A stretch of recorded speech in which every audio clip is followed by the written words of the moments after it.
دوسری طرف حضرت امام حسن مجتبی رضی اللہ تعالیٰ عنہ تشریف فرما ہے، سرکار فرما رہے ہیں یہ چودھری ہے،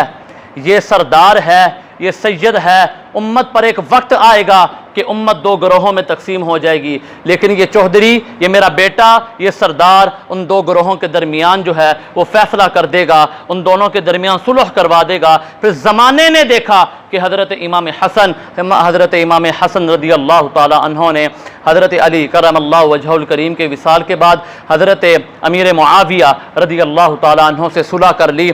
اور اب یہ بات، یہ نقطہ ہر اہل سنت و جماعت کے فرد کے اندر ٹھہر جانا چاہیے کہ جس حسن نے امیر معاویہ سے صلح کی، اہل سنت اس سے صلح کرتے ہیں، اور جس حسین نے یزید سے دشمنی لی، اہل سنت اس یزید سے دشمنی لیتے ہیں۔ پتہ کیا چلا؟ پتہ یہ چلا کہ اہل سنت و جماعت اہل بیت کو بھی مانتے ہیں اور صحابہ کرام کو بھی مانتے ہیں۔ سامعین کرام، حضرت امام حسن رضی اللہ تعالیٰ عنہ نے دونوں گروہوں کو اس طرح توڑا کہ صلح کروا دی، اور حضرت امیر معاویہ رضی اللہ تعالیٰ عنہ کے ساتھ جو ہے وہ صلح کر لی۔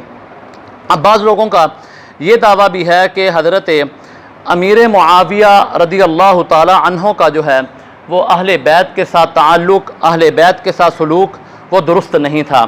سامعین کرام، یہ ان کا تعلق بہت اچھا تھا، آپس میں بڑا پیار محبت تھا، اور حضرت امیر معاویہ رضی اللہ تعالیٰ عنہ اہل بیت سے بہت پیار فرمایا کرتے تھے، محبت فرمایا کرتے تھے۔ ایک مرتبہ حضرت امیر معاویہ رضی اللہ تعالیٰ عنہ نے حضرت امام حسین کو کچھ نذرانہ پیش کیا، آپ کی بارگاہ میں کچھ تحفہ تحائف پیش کیے، اور آگے ارشاد فرمایا، اے میرے سر کے تاج، اے امام حسین، اے میرے جگر کے ٹوٹے،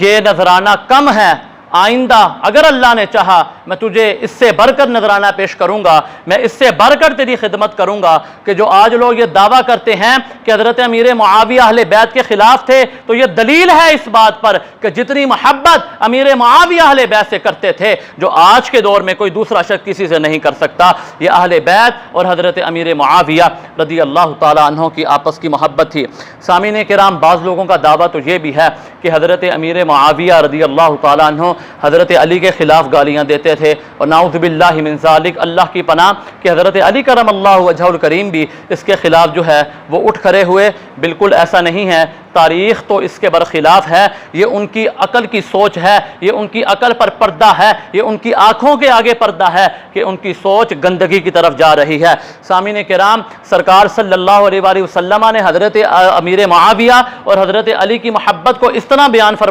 فرمایا انا مدینۃ العلم وعلی بابها ومعاویۃ حکتها، میں علم کا شہر ہوں، علی اس کا دروازہ ہے اور معاویہ اس کی کنڈی ہے۔ سامعین کرام، دروازہ کنڈی کے بغیر پورا نہیں، کنڈی دروازے کے بغیر پورا نہیں۔ تو پتہ کیا چلا کہ جتنی محبت حضرت علی کرم اللہ وجہہ الکریم کے درمیان اور حضرت امیر معاویہ رضی اللہ تعالیٰ عنہ کے درمیان ہے، کہ شاید آج کسی دو شخصوں کے درمیان اتنی محبت نہ پائی جائے۔ یہ اہل بیت سے حضرت امیر معاویہ کی محبت ہے، اور حضرت امیر معاویہ کا اہل بیت سے پیار ہے۔ سامعین کرام، حضرت امیر معاویہ کاتب وحی بھی تھے، اور اگر یہ کہا جائے کہ آپ ایک عاشق رسول بھی تھے تو یہ غلط نہ ہوگا۔ آپ سرکار صلی اللہ علیہ وسلم سے بہت زیادہ محبت فرمانے والے تھے، عشق فرمانے والے تھے۔ ایک مرتبہ حضرت امیر معاویہ رضی اللہ تعالی عنہ مکہ مکرمہ تشریف لائے، حضرت عائشہ صدیقہ رضی اللہ تعالی عنہ کی بارگاہ میں قاصد بھیجا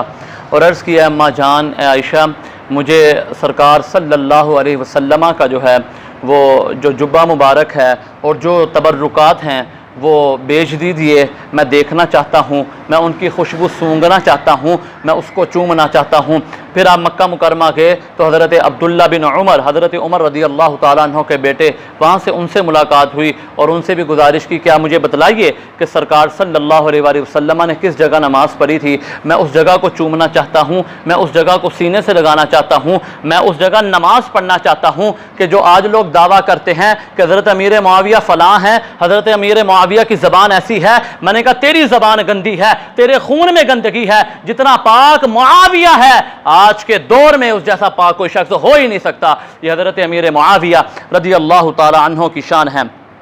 سامعین کرام، اب جو لوگ حضرت امیر معاویہ رضی اللہ تعالی عنہ کے خلاف گالیاں بکتے ہیں، ان کے لیے ایک عبرت نشان حدیث کہ سرکار صلی اللہ علیہ وآلہ وسلم خود فرماتے ہیں مسند الفردوس